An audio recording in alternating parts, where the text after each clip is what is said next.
你有没有过这样的时刻？手边明明没什么要紧事，心里却一直有东西在往上浮。想起某个人、某件懊恼、某段再也回不去的日子，散散乱乱，抓也抓不住。700年前，日本京都近郊的一间草庵里，有一个把官职、俸制、家世全都扔掉的出家人，也正坐在这样的黄昏里。他提起笔，写下一句后来被整个东亚记住的话：闲来无事，整日对着卷台，把心头浮过的无聊念头随手写下，竟写得自己有些恍惚起来。你看，他一开场就先声明，我这本书没什么用。他不打算立什么大论，也不想劝谁向善，就只是把脑子里飘过的东西一段一段记下来。可就是这些看似最没用的碎片，凑成了243段文字，成了日本文学史上与枕草子、方丈记并称的3大随笔之一，也成了很多人一辈子放在枕边，翻烂了还在翻的书。他教你的不是怎么赢，而是怎么在一个什么都留不住的世界里活得云淡风轻。有人说他是东瀛版的菜根谭，一样谈无常，谈简活，谈分寸，谈看人。今天20分钟，我带你读完这部700年前的影视笔记，吉田兼好的《土染草》。先说这本书和写书的人。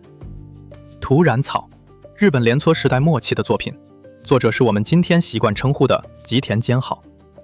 全书由一段序文加上243段长短不一的随笔组成，短的只有1-2句，长的像一则小故事，内容包山包海，无常、佛法、四季、器物、饮食、书法、朝廷掌故、邻里闲话，甚至还有几则相当毒舌的吐槽。它被归在隐者文学这一面，和清少纳言的枕草子、赶长明的方丈记并称日本3大随笔。这里要先诚实地说几句，吉田兼好这个名字其实是江户时代以后才通行的称呼。他本姓卜部，出身京都吉田神社的神职家系，出家之后，时人称他兼好法师。他的生卒年、出家的真正原因、成书的确切年代，一般起于元德2年，也就是西元1333年前后，甚至243段的先后顺序，都是后人根据残存资料一点一点推定出来的。学界至今仍有不同说法，也有人主张这本书并非一次写成，而是分2批，隔了不少年才陆续写下。所以我们今天读到的《土染草》是一部经过700年流转抄写、整理、编次的随笔集，它的作者形象与成书过程都罩着一层历史的薄雾，但这无损于它的价值，反而正好呼应了他自己讲的那件事：一切都在流动，没有什么是困死的。土染草最核心的一根骨头是无常2个字。第7段，兼好写下了全书最美也最冷的一段话。京都近郊有2个地方，一个叫化野，是古代抛葬无名死者的荒原，清晨草上尽是露水；一个叫铁布山，是火葬之地，山头终年飘着烟。兼好用这2个意象开场。如果化野的露水永远不减，铁布山的烟永远不散，人真能长生不死，这世上还有什么动人的东西？你听出来了吗？这是一句反话。他接着说，正因为人世无常，说走就走，活着才显得可贵。他还算了一笔很冷静的账：浮游朝生暮死，下枕不知春秋。人若能安安稳稳活满1年，也已经像是过了很久很长。可就算你贪生怕死，活到1000年，回头一看，也不过是一场一夜的梦。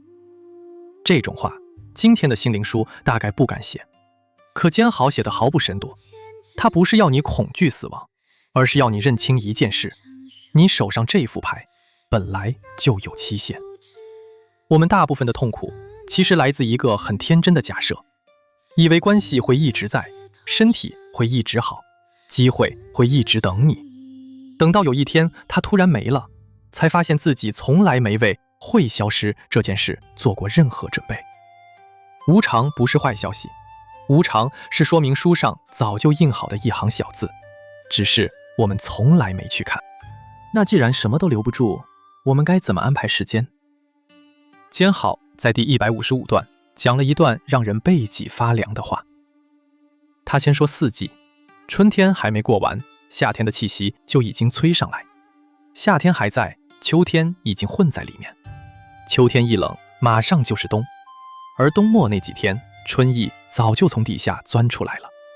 四季不是排队等着换班，是彼此推挤，互相催逼。然后他把这个道理直接扔到你身上，死不是从前面走来的，他早就在你背后逼近了。人人都知道自己会死，可我们心里总把死放在很远的前方，像地平线上的一个小点，慢慢走过去就好。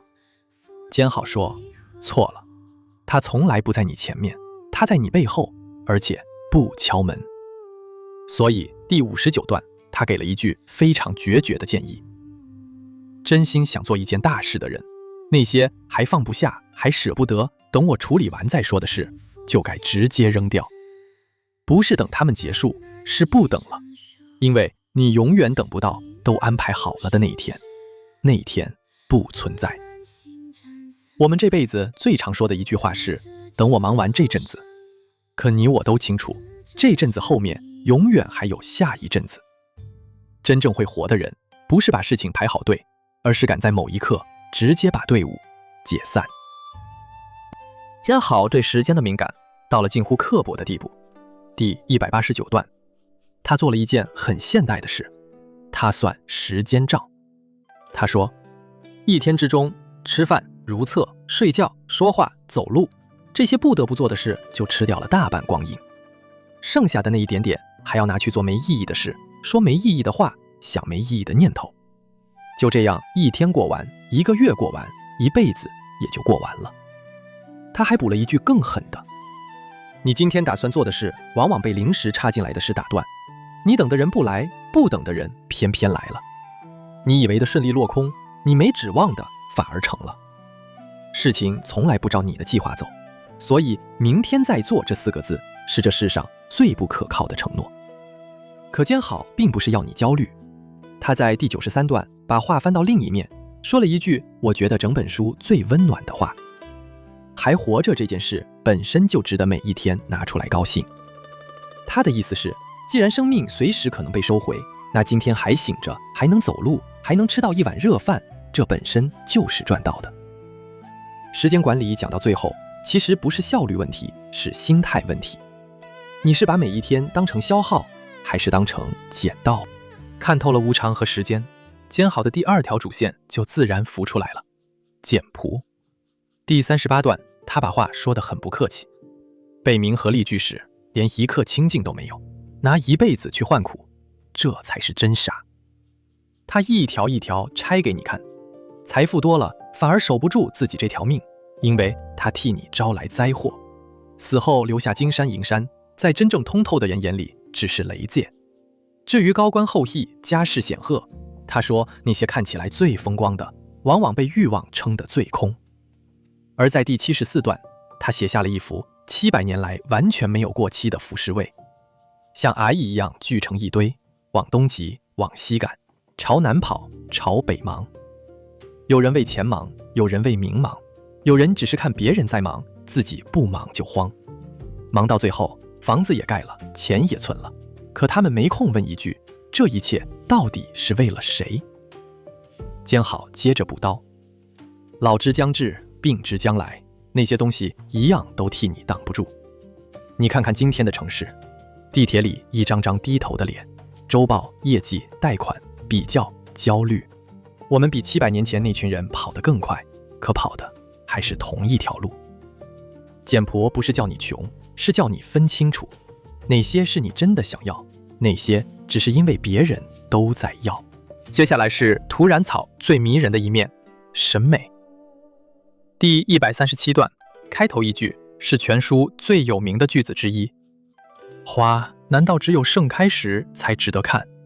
月难道只有无根时才值得望吗？监好说，下着雨的夜里，想念看不见的月，把轮子放下来，不知道春天已经走到哪里，这样的心情反而更深。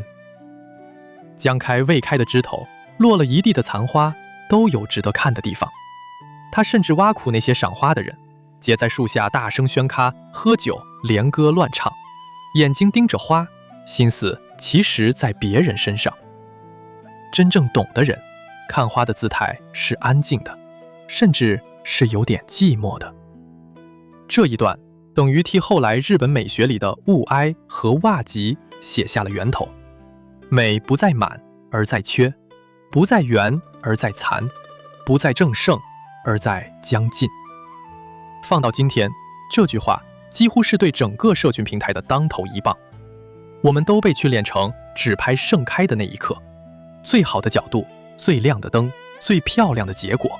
于是人生被剪成一连串高光片段，中间那些等待、失落、将开未开、开到荼蘼的日子，全被当成不值得记录的空白。可你仔细想，一辈子真正把你磨出形状的，恰恰是那些不盛开的时间。学会欣赏残缺，你才不会只在人生的极少数瞬间觉得自己活着。屠然草里最好笑也最有名的一则故事，在第52段。京都仁和寺有一位老和尚，一辈子没去过石清水八幡宫，心里一直遗憾。有一天，他终于下定决心，一个人徒步去参拜。到了那里，他规规矩矩拜完就回来了，还很得意地跟同伴说：多年的心愿总算了了。听说大家去参拜时都会往山上走，可我想神明在的就是这里，山上大概只是顺道看看风景吧，我就没上去。问题来了，他拜的那两座是山脚下的附属神社，真正的石清水八幡宫就在他没上去的那座山顶上。他走了一整趟，满心虔诚，结果拜错了地方，还完全不知道。坚豪讲完这个故事，只留下一句淡淡的评语：再小的事也该有个带路的人。这一段之所以700年不过时，是因为那位老和尚就是我们每一个人。我们常常凭着一股热情就出发，不问路，不请教，怕开口显得自己不懂，于是走了很远很久，才发现方向从一开始就错了。更可怕的是，很多人一辈子都没发现，因为身边没有一个人愿意告诉他，你刚刚拜的不是正殿。肯低头问一句的人，才走得到山顶。插满身背，我们来看屠然草最实用的一面，看人。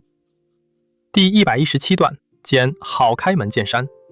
不该深交的人有7种，值得深交的好朋友只有3种。哪7种？一是身份地位高得离谱的人，不是他坏，是你们之间永远不对等。2是年纪太轻、阅历太浅的人。3是身体强壮、从没生过病的人，因为他不懂体谅。4是只爱喝酒的人。5是脾气暴烈、逞勇好斗的人。6是满口碗话的人。7是贪得无厌的人。你看，700年前的分类，今天照样管用。而值得交的3种朋友是：第一种，肯送你东西、愿意实际帮你的人；第2种，医生；第3种，有智慧的人。这个名单乍看很俗气，怎么把会送东西的放第一？可你细想就懂了。坚豪要的不是轻谈的雅士，而是在你出事的时候真的伸得出手的人。愿意给你实惠的是靠得住，医生是保命的，有智慧的是能在你迷路时把你点醒的。一个人能不能过得安稳，很大一部分不是看他多努力，而是看他身边留了谁，又推开了谁。交友这件事从来不是收集人脉，而是筛选，把消耗你的人请出去，把撑得住你的人留下来。坚豪对分寸的观察细到让人服气。第109段，有个以爬树闻名的高手，指挥别人爬到高处砍树梢。那人在最危险的高度行，高手一句话都不说。等他快下到地面，只剩屋扯那么高的时候，高手才突然喊：小心，慢慢下来。旁人不解，都这么低了，跳下去都没事，你喊什么？高手回答：失手，总是发生在快到安全的地方。人在害怕的时候不会出事，因为他全神贯注。出事的永远是那个快好了，差不多了，应该没问题了的瞬间。专案收尾，车快到家，比赛最后1分钟，关系稳定之后，所有的翻车都发生在松懈的那一秒。同样的道理，第92段讲一个学射箭的人，手里拿着2支箭，师傅说不可以，拿了第2支，你心里就会偷偷依赖它，第1支就不会全力去射。那个懈怠的心，你自己察觉不到，老师却看得一清二楚。还有第150段，监好说，想学一门本事的人，总想着等我练得像样一点，再让人看见。结果这种人一辈子都学不成，真正练成的，都是一开始就不怕被笑，老老实实混在会的人里面练的人。3段话合起来就是一句：人败在松懈，也败在爱面子。20分钟快到了，土染草的最后一段，第243段，监好没有留下什么好语，他讲了一段自己8岁时的往事。8岁那年，我问父亲，佛到底是什么样的东西？父亲说，佛是人修成的。他又问，人怎么修成佛？父亲说，照着佛法修行。他再问，那叫佛的佛又是从哪里来的？父亲说，那也是更早的一位佛传下来的。他继续追问，那最初的那一位佛是怎么来的？父亲笑了，说，这个嘛，大概是从天上掉下来，或者从颠里冒出来的吧。后来父亲把这件事讲给旁人听，笑着说，这孩子问到我答不出来了。全书243段就停在这里。一位看透无常、写尽简朴与分寸的老僧，最后留给世界的不是答案，而是一个孩子问不完的问题。这就是土染草最想给你的一课。这世上没有一件事是归死的，花会谢，月会缺，人会走，道理也追不到底。与其死死抓住，不如学会松手，看清它，欣赏它，然后放它走。